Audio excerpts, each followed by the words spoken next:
Good morning, good afternoon, good evening, whenever it is you are tuning in to It's Naturally Nat. I hope you're having a good day. We're having a good day today, and we're going to make something kind of on the healthy side that I'm going to have for later on this evening. And it's something that you could make for a get-together, a barbecue, a party, a picnic, or the holidays. And it's a retro recipe, and I'm going to have a couple of those coming up of things that were popular probably in the 70s, 80s, and 90s. This one I remember my mom making in the 70s when she'd have people over for company or for church buffets and potlucks. And it's a yummy one. So if you're ready, let's go ahead and get started. So what I have here today, and what I normally would make, or my mom would make, would be a 9x13 pan, which is roughly twice the size of this 8x8 Pyrex, right? But I'm only going to make this, most of the time I just make this for me and a friend, or maybe two or three, just three of us or so. So that's all this particular pan ever feeds with a salad in it is one hungry, serious, vegetable-loving person, or two, and I'm going to make this for just two people. But I make it for myself a lot. Now, if you want to make it in a 9x13 for a family of 4 to 6 or for a potluck, it's easy. There really isn't any recipe per se. There's just items, and this is called a 7-layer salad. So, you know you got at least 7 things laying around the kitchen. I mostly have almost all of these ingredients around the house. So, what I got here is some chopped up romaine. Now, the 70s recipe calls for a chopped iceberg, but chopped iceberg doesn't have a lot of doesn't have a lot of nutrition in it. So, what I like to use is this chopped romaine here. And I got about 7, 8 cups. But you just want to do this by eye. And you want to mostly fill the pan that you're choosing to use to make your salad in for all your layers. So mostly fill it, because your other layers, right? Your other 6 layers of things that you're going to put in, they're not going to take up a lot of room. Right? Now, there's no hard and fast way of doing this. My mom said recently she saw a salad just like this, only it had a different name. And it had fresh cauliflower chopped in it.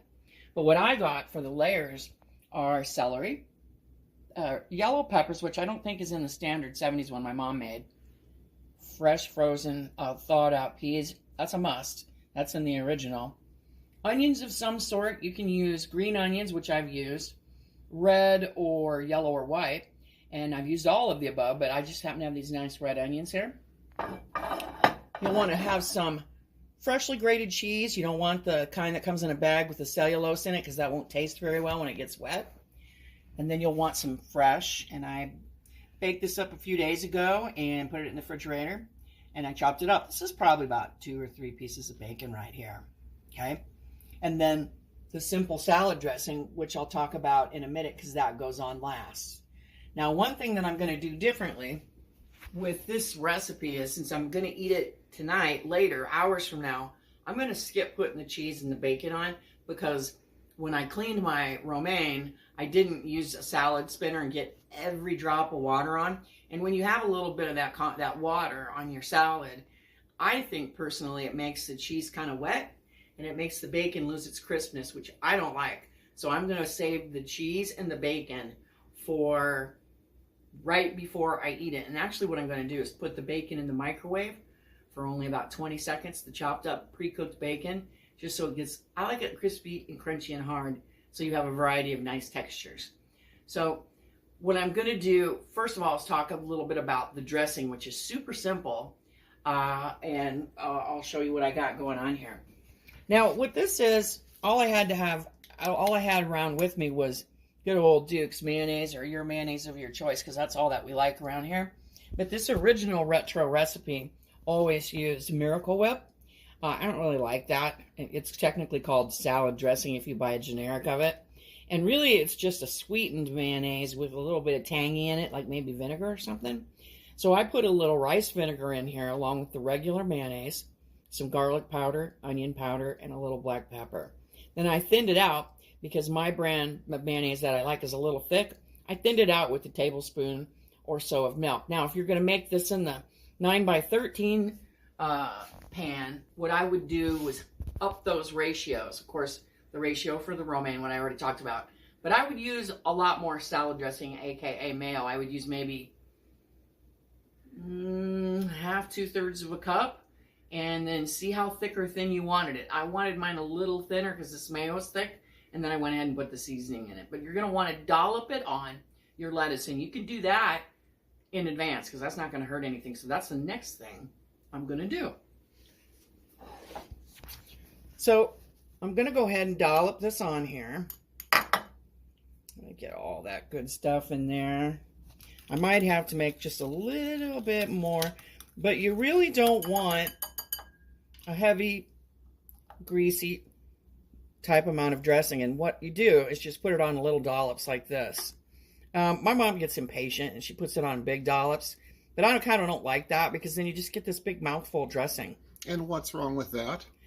Nothing, except for remember the dressing makes the vegetables a little wet, and you don't really necessarily want that because this is a salad that's all about a lot of fun textures. Now, if you didn't like this kind of basic sweet and sour dressing, you could opt for your own. You could put in any other homemade dressing. You could from a bottle. You could. I wouldn't do that if you're going to go to all the effort with all this fresh stuff. I'd make your own, but you could do that if you have something that's pretty nichey and nice from a bottle that you trust that's really delicious. You could do that, but go easy with that because it's not the star of the show. It's the vegetables that are. I don't know. If I was making this, I'd swap out the lettuce for the bacon. The lettuce for the bacon. Yeah. There you go. Had to think there. I'm going to add the chopped celery. And again, you know, if you got the time, I was in a little rush when I was doing this earlier. I should have really put my lettuce in the salad spinner and got it really dry, but it's got a little moisture on it. There's just a little bit of moisture on the celery. That's why I'm holding back on the cheese and holding back on the bacon. Until you're ready to eat. Until I'm ready to eat. You know what would be another good thing on here? You could leave the onions off and you could use something like those canned French fried onions. You could do that at the end. That would be fun. If you like things really oniony, you could do both. The nice thing is this salad can be prepared in advance so long as everything's dry and taken to whatever function you're going to. And you don't have to hold off on the bacon and the cheese so long as everything's dry. I've done that for parties, right, Dan? Yeah. Like at Jason's house. You just bring it all in and just throw it together at the last second. Yep. The only thing is salad isn't really friendly with kids because kids will want to peel off all the toppings and then you'll end up with a plate full of romaine. So you gotta, if you got kids, I dole it out for them so they don't do that, or the adults won't be real happy when they go to the buffet table to get theirs and there's nothing but lettuce. But this is kind of what you want this to look like. You see, it's really pretty and colorful. And my mom's doesn't use the peppers, but I think the peppers are pretty, so I always use them.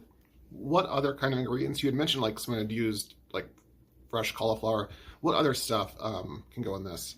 You could do fresh broccoli if it was cut small, because otherwise you want this to be, you know, a lot of this is going to fall off your fork if you eat. So if you want to really to make this for a really romantic, delicate occasion, I wouldn't recommend that because there's going to be falling it off your fork, especially the peas. But I think Mom's Friends version is chunks of cauliflower, onions, maybe chunks of carrot cut thin, maybe on the diagonal, which that's how I do. I don't know how Mom does it.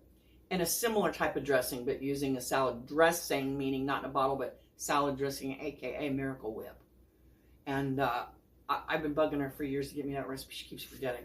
But anyway, that's fine. I wish you could smell this, because this smells absolutely marvelous. And then the next thing you're going to do, unless you're going to assemble it and serve it, then it's good to go. Put the cheese on, finish it with the bacon, and it's good to go. Otherwise, what I'm going to do now is I'm just going to cover it up nice and tight, put them in the fridge. And again, if this were an 8.5 by 11, this would feed quite a few people, especially if it's a function or a dinner where you've got maybe one or two other vegetable sides. This is perfect. So fresh. And perfect any time of year. I'm going to put the bacon and cheese in a separate bowl, slide this in the refrigerator, and I'm going to enjoy it later on. This goes really well with the fatty meal if you were going to make fried chicken, or if you were going to have pulled pork, barbecue, or if you were even going to order something like that out and you wanted something a little healthy on the side. That's why I'm doing this because I'm going to have something that's not quite as so healthy maybe with that later on today. So, enjoy this, make this, and I will talk to you later.